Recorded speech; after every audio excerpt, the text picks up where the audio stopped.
The Razer Ripsaw HD game capture card is easy to use, produces high quality footage with crisp audio, and is compatible with Restream. Randy here from Restream, and in this video, we'll take a quick look and see just how easy it is to connect the Razer Ripsaw HD to Restream using OBS. First, make sure that you've correctly set up the Razer Ripsaw HD by ensuring you've plugged it into your computer, the device you want to capture, and the TV or monitor you'll be playing on. Over on your PC, you'll be prompted to install the latest firmware with Razer Synapse, and your computer will need to restart.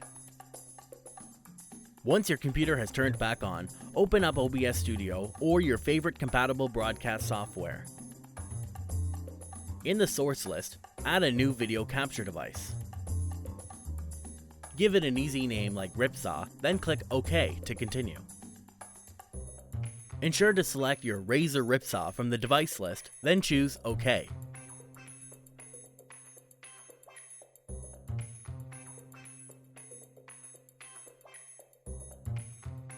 Now that you've got your Ripsaw set up, make sure your OBS is set up to stream to Restream by connecting your account. And that's it. You're now ready to go live with Restream using the Razer Ripsaw HD to all of your connected channels. Want to learn more about Restream or the Razer Ripsaw? Check out the support article linked below this video.